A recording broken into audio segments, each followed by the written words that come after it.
إنما يريد الله ليجعل أهل البيت ويطهرهم تطهيرا. قال رسول الله صلى الله عليه وسلم پیغمبر اسلام کی مستند حدیث ہے اور متواتر حدیث ہے. تمام مکاتب فکر میں یہ حدیث موجود ہے. پیغمبر اسلام فرماتے ہیں انی تارک فیکم الثقلین کتاب اللہ و عترتی ما ان تمسکتم بہما لن تضلوا بعدی ابدا حتی یرد علی الموت. سب مل کر پیغمبر کی ذات پر کروں.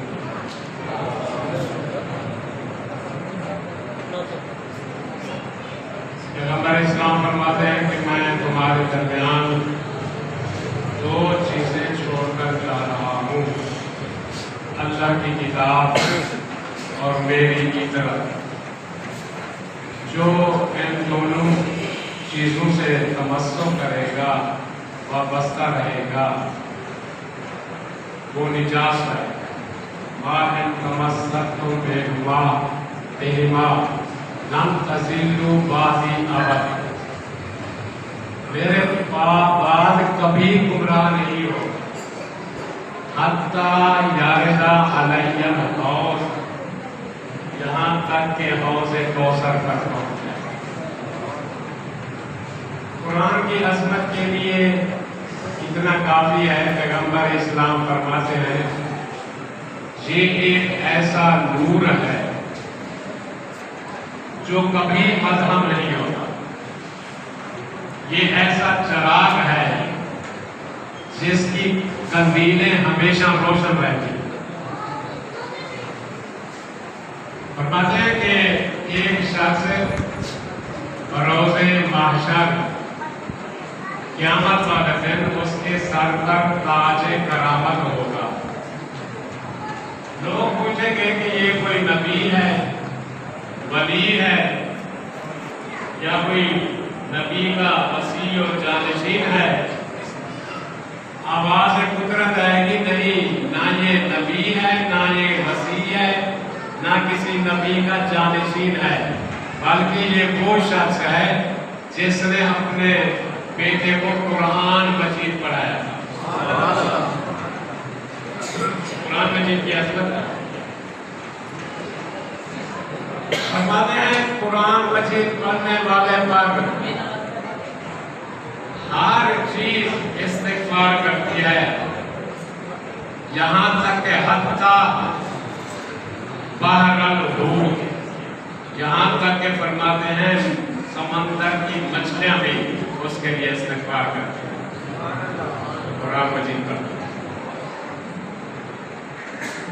جو قرآن مجید خیرکم، پیغمبر اسلام خیرکم من تعلم القرآن وعلمہ، تم میں سے بہترین شخص وہ ہے جو قرآن کی تعلیم دے،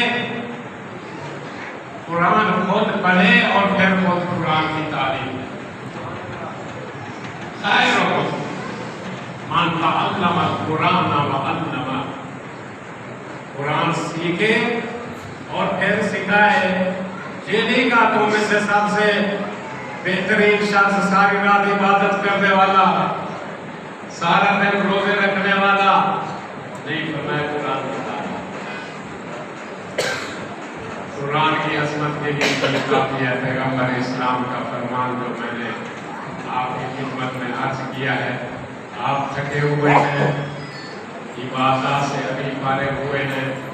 بس میں ایک حدیث پیغمبر اسلام کی کسی حدیث کے بارے میں جو آپ کی خدمت میں تلاوت کی ہے، اس حدیث کے بارے میں ایک پیغمبر کا فرمان سناتا ہوں. پھر بھی ایک مرتبہ اپنے ذہن کو معطر فرمائیں اور پیغمبر اسلام کی ذات پر درود پڑھیں.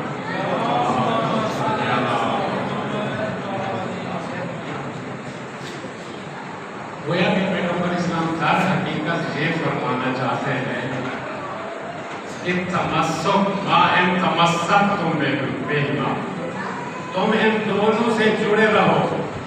फरमाते हैं तमस्सुक की तुम जमानत दो, तुम्हारे गुमराह ना होने की मैं जमानत देता हूँ। हत्ता यारदा अलैहि अजी एक जुमला काफी है इस हदीस को समझने के लिए। फिर फरमाया बरोसे महशर 4 परचम बुलंद होंगे, सुनने के काबिल है। पैगंबर इस्लाम क्या फरमाते हैं, क़यामत वाले दिन 4 परचम बुलंद होंगे। उन परचम का जो अलमदार होगा, पैगंबर अकरम खुद उससे सवाल करेंगे कि तुम इस गिरोह के परचमदार हो, ये बताओ ये जो मैंने हदीस छोड़ी थी, इन्नी तारिकुन फीकुम मुस्तक़िलन किताब अल्लाह व इतरती, तुमने कुरान के साथ और इतरत के साथ क्या किया? वो कहेंगे हम ना इतरत को जानते थे ना कुरान को जानते थे, ना कुरान को मानते थे ना इतरत को मानते थे। पैगंबर अकरम फरमाएंगे कि तुम्हारे लिए मेरी शिफाअत नहीं है। दूसरा गिरोह उनके परचमदार के पास पैगंबर इस्लाम पहुंचेंगे, फरमाएंगे कि तुमने मेरी इतरत और कुरान के साथ क्या किया है? वो कहेंगे हम इतरत को मानते थे, कुरान को नहीं जानते थे। तवज्जो फरमाइए, हम तुम्हारी अहल बैत को जानते थे, कुरान से हमें दूर का वास्ता भी नहीं था। पैगंबर इस्लाम फरमाएंगे तुम्हारे लिए भी मेरी शिफाअत नहीं है। तीसरे गिरोह के पास पैगंबर अकरम सवाल करेंगे कि तुमने मेरी इतरत और कुरान के साथ क्या किया? क्या पाबंदी थी?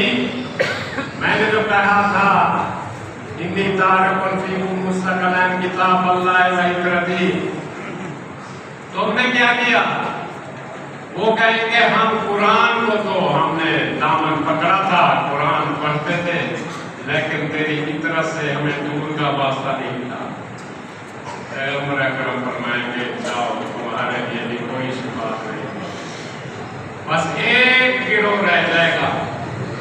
उस गिरोह का जो परचमदार होगा वो अली इब्न अबी तालिब होगा, उनके पास परचम होगा। पैगंबर अकरम फरमाएंगे हाँ ऐ परचमदार इस गिरोह के, तुमने मेरी इतरत और कुरान के साथ क्या किया? तो उस वक्त हजरत अली जवाब देंगे हम आपकी इतरत को भी हमने सलाम किया है, आपकी इतरत के साथ भी हमने वफा की है, और आपकी कुरान को भी हमने समझा है और पढ़ा है। पैगंबर अकरम फरमाएंगे जाओ हौज़ कौसर तुम्हारे लिए। बस ये 2 चीजें, कुरान और इतरत, ये दोनों जुदा नहीं होंगे। पैगंबर फरमाया हत्ता यारदा अलैहि हौज़, यहाँ तक कि ये दोनों हौज़ कौसर पर पहुंच जाएंगे और मैं तो सैराब करूँ। कुरान की असमत बहुत ज्यादा है। बस यहीं पे मैं अपने आवाज़ रुक रहा हूँ और कारी साहब का तहे दिल से शुक्रिया अदा करता हूँ, और आप तमाम हजरात का, तमाम मुस्लिम का शुक्र अदा करता हूँ कि मेरे बेटे को आपने वक्त दिया है, बड़ी सहमत दी है, और इसका अज्र अल्लाह के सिवा कोई इसका अज्र अदा नहीं कर सकता, ना ये तोहफे तहत कोई अज्र उनका अपना अदा हो सकता है। यहाँ तक कि हम परवरदिगार आलम से दुआ करते हैं, परवरदिगार आलम के इन सब साथियों को और इनके साथियों को अजीम अजर अता फरमा। ऐ परवरदिगार, जिस तरह तेरे हबीब ने वादा किया है, ये कुरान एक नूर है, बस इसकी नूरानियत के जरिए से हमारे कुलूब और हमारे दिल को मुनव्वर फरमा। ऐ अल्लाह, इसकी तिलावत के वसीला से हमारे तमाम दुआओं को मुस्तजाब फरमा। ऐ परवरदिगार, इस कुरान मजीद के वसीला से और इसकी तिलावत से तुझे वास्ता दे रहे हैं। परवरदिगार, हमारे तमाम हम व गम को दूर फरमा, उम्मत मुस्लिमा की खैर फरमा। अल्लाह, इसराइल को ज़ालिमी पनाह गाहों को ढा दे, जिनके ठिकानों को आग लगा दे, जिनको जलील और रुस्वा कर दे।